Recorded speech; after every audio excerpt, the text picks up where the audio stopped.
In this video, I'm going to share my January results for the Dungeon 23 Community Challenge and talk about how I'm approaching this project and using it to develop some new habits for my solo RPG gaming. So let's get into this.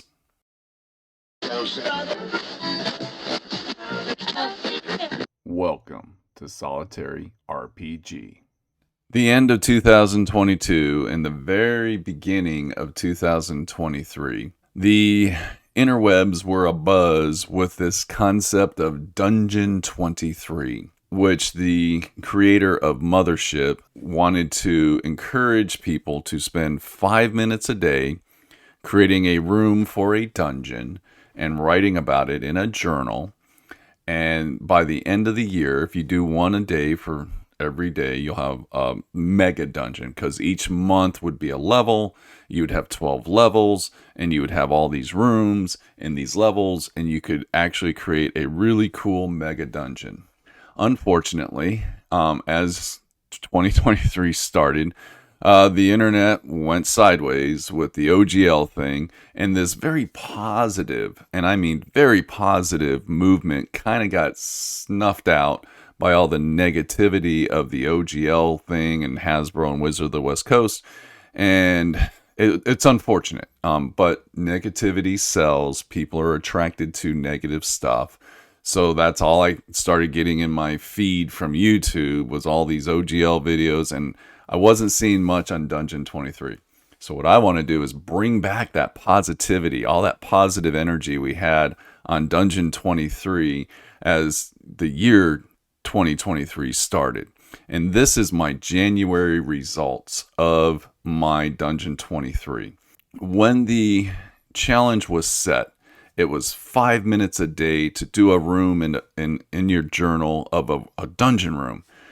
And the way I took that and the way I'm interpreting that is it is a way to help develop a new habit. So the concept of spending 5 minutes a day on anything is also a way to improve on a skill or develop a new skill. And I use this quite a bit in my personal life. Let's say I'm a painter. I paint miniatures. And if I want to improve on a skill, one of the ways I would do that is spending 5 minutes a day working on that skill on a miniature. So like I'm painting this lower portion of a model right now, and if I'm trying to learn wet blending, I would spend 5 minutes a day learning how to wet blend. And what you're going to see by spending 5 minutes a day doing anything is you're going to see little micro improvements. And eventually your 5 minutes is going to turn into 7 minutes, 10 minutes, 13 minutes, 20 minutes, because your enthusiasm is going to grow, because you're going to be seeing improvements. And what I do in my personal life is I journal already, and I write a lot, and I actually track all of my habits. And these are down here, all 5 minute a day habits for me.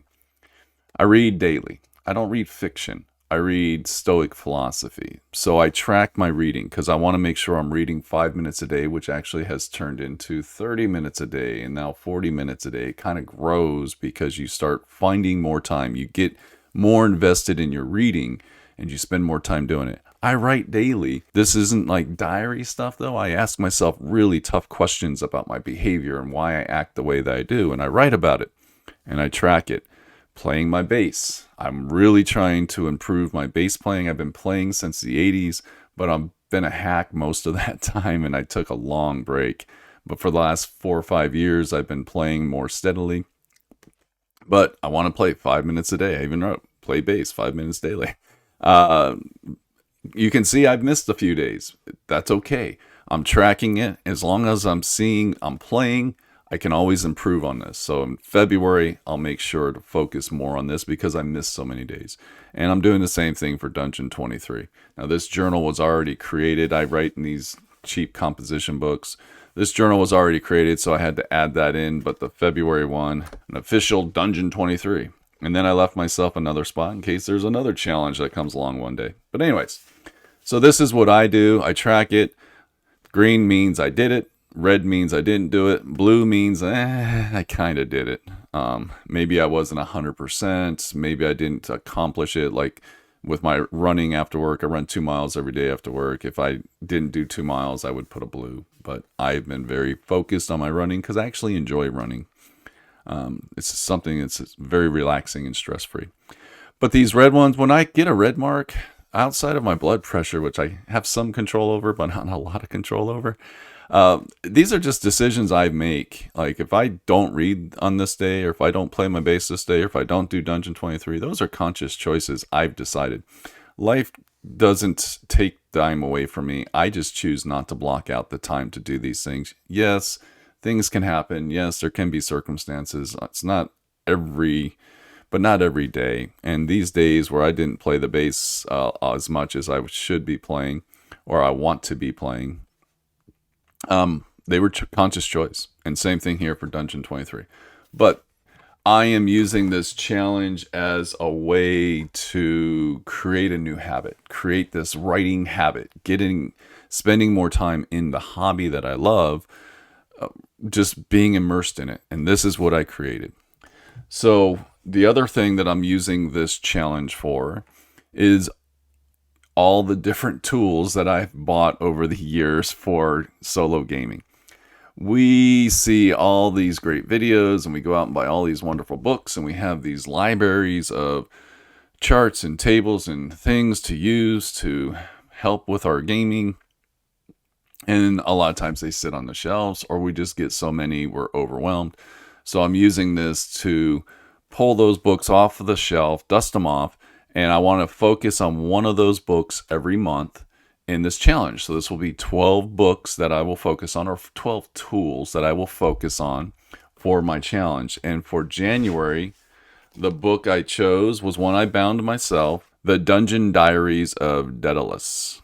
And this is from Realm Fables.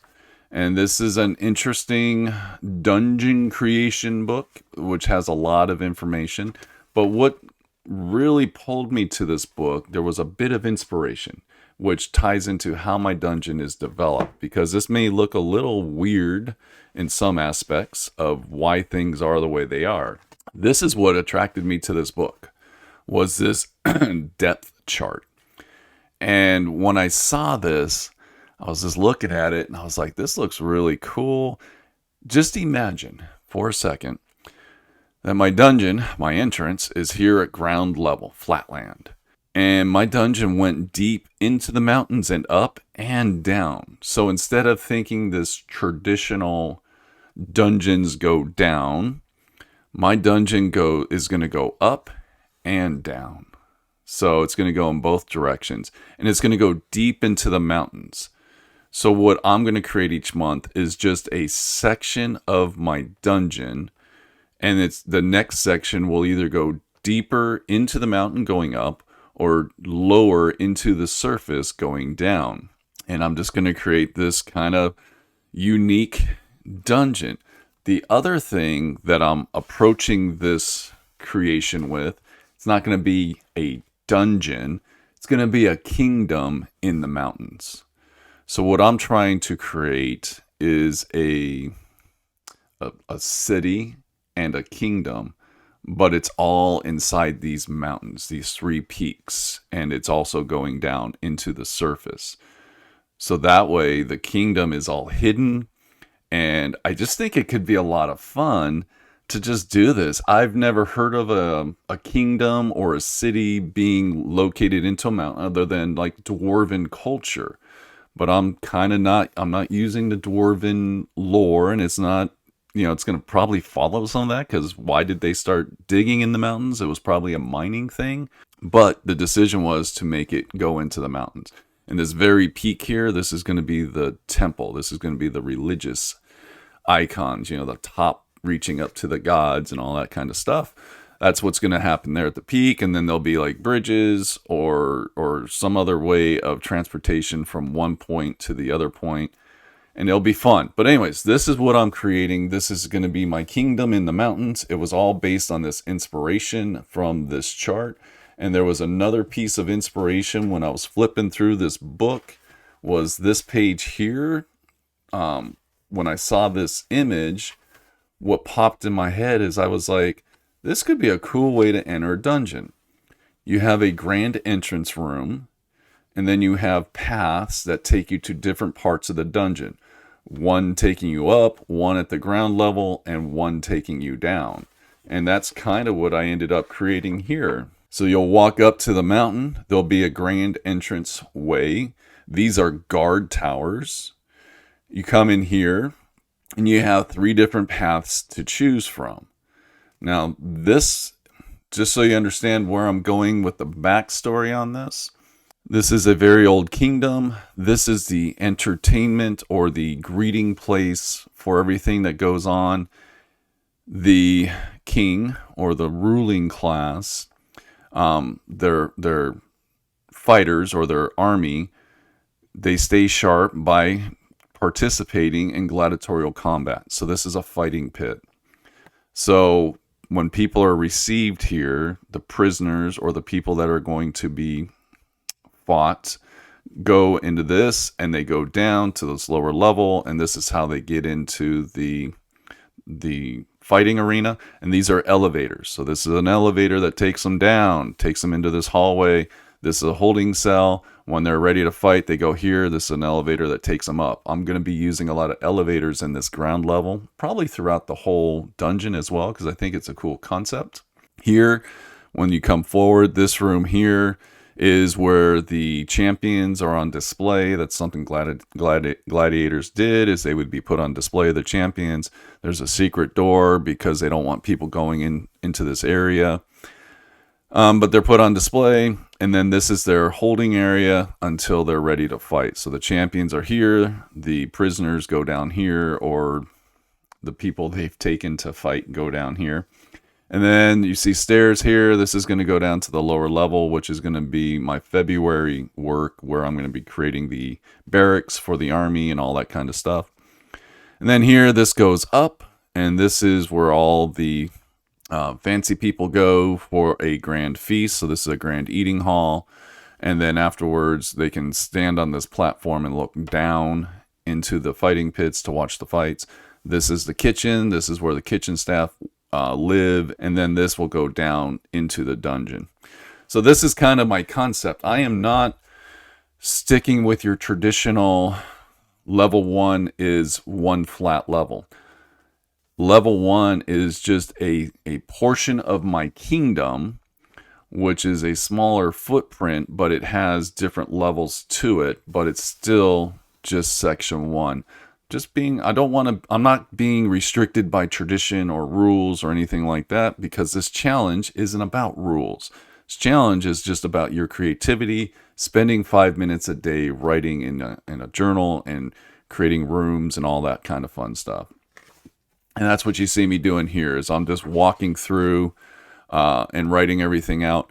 I am not numbering or labeling any of this information. I am trying to describe each portion by using directions. This is north, this is south, east, west, and my goal is to use it through words and description, where you're going, what you're seeing, and all that kind of fun stuff, so that it could be more of a theater of the mind, and the players can just imagine what's going on, not being very specific into all of the